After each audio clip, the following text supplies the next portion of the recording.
السلام عليكم ورحمة الله وبركاته. بمناسبة قدوم أهل الخير من الطائف لتابوك، كتبت هذه القصيدة للصديق الغالي رجل الأعمال الكبير نايف رجا الذيابي فخر عتيبة والمملكة. الجابر يقول عمر السامعين يطول. عنوان قصيدتي أهل النخاوي.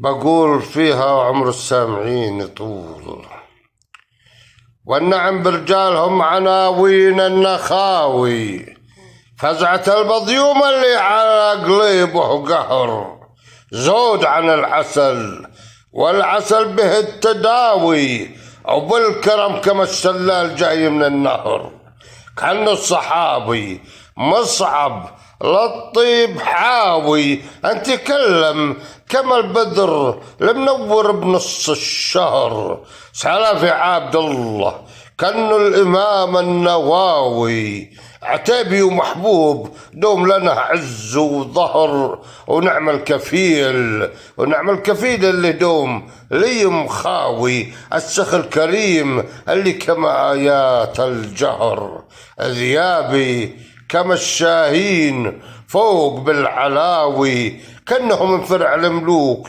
والله عز وفخر، شروها بالروض كما ورود النداوي، يصفق له صقر البطولة يفوح الزهر، كما الضابط الغيث اللي شوفه مناوي، الثقيل المغوار بالميدان كما الجدر، سلامي للديمة أرقيها بالبخور والجاوي، كما بنتي يا ابن وماس بها فوحات العطر، جميلين أمين لجمال الطايف يساوي، شمس وقمر نجمات السما درر والتبر، والهند لمعة السيف اللي للعز راوي، مكاوية الأصالة والنعم نوماس وصبر، صديقة أم العيال من النساء نقاوي، كما الصحابية المتمسكة بصلاة الفجر، وقت مع الرسول